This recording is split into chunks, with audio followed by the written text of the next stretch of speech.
রাম মন্দির প্রতিষ্ঠার জন্য কেন 22শে জানুয়ারি দিনটি বেছে নেওয়া হয়েছে জানেন কি? অযোধ্যায় রামলালার প্রতিষ্ঠা নিয়ে এখন সারা দেশে চলছে জোর চর্চা। সকলের মনে হরেক প্রশ্ন ও কৌতূহল এই রাম মন্দির নিয়ে। রামলালার গয়না, বাসনপত্র, পোশাক কোথা থেকে আসবে? কিভাবে হবে রামলালার অভিষেক? তার মধ্যে আরও একটা প্রশ্ন যে এতদিন থাকতে কেন 22 তারিখটি বেছে নেওয়া হলো এই পবিত্র কাজের জন্য।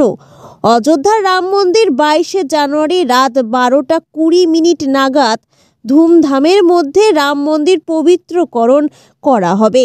ভারতের প্রধানমন্ত্রী নরেন্দ্র মোদী, বিশিষ্ট ক্রীড়াবিদ, বিশিষ্ট চলচ্চিত্র তারকা, আধ্যাত্মিক গুরু এবং ব্যবসায়ীরা সহ আরও অনেক বিশিষ্ট ব্যক্তিদের উপস্থিতিতে অনুষ্ঠানটি সম্পন্ন হবে।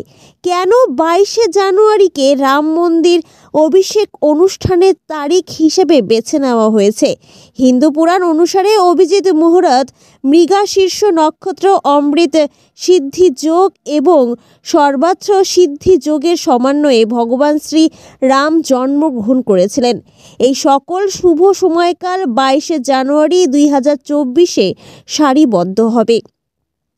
তাই প্রাণ প্রতিষ্ঠা বা অযোধ্যার রাম মন্দিরে রামলালার অভিষেক অনুষ্ঠানের জন্য 22শে জানুয়ারিকে আদর্শ তারিখ হিসেবে বেছে নেওয়া হয়েছে। কেন 22শে জানুয়ারি 2024 তারিখটি অনন্য? অভিজিৎ মুহূর্ত বৈদিক জ্যোতিষশাস্ত্র অনুসারে অভিজিৎ মুহূর্ত হলো দিনের সবচেয়ে শুভ এবং শক্তিশালী সময়। এটি প্রায় 48 মিনিট স্থায়ী হয়। এটি সূর্যোদয় এবং সূর্যাস্তের মধ্যে 15 মিনিটের মধ্যে অষ্টম। অভিজিৎ মুহূর্ত শুরু হবে রাত 12:16 থেকে, শেষ হবে রাত 12:59। হিন্দু পুরাণ অনুসারে এই সময়কালে ভগবান শিব রাক্ষস ত্রিপুরাসুরকে বধ করেছিলেন বলে হিন্দুদের জন্য এটি একটি শুভ সময়। এই সময়টি সকলের জীবন থেকে নেতিবাচক শক্তি দূর করে। মৃগশীর্ষ নক্ষত্র।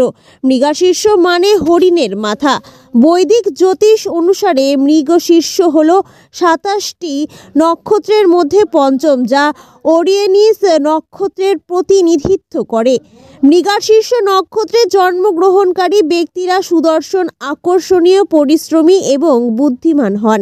এই নক্ষত্রেই ভগবান রামের জন্ম হয়েছিল। অসুররা অমরত্বের দেবতা এবং এই নক্ষত্রের শাসক গ্রহ সোমকে অপহরণ করে একটি পদ্মের ভিতরে লুকিয়ে রেখেছিল।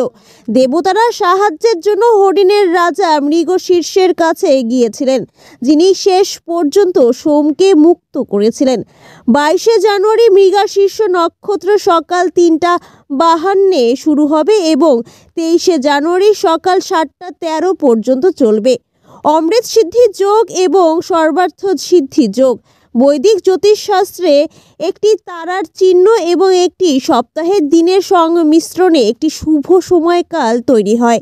মৃগশীর্ষ এবং সোমবার এর সংমিশ্রণ অমৃত সিদ্ধি যোগ এবং সর্বার্থ সিদ্ধি যোগের শুভ সময়কাল তৈরি করবে, যা সোমবার সকাল 7:13টায় শুরু হবে এবং মঙ্গলবার ভোর 4:58 পর্যন্ত চলবে।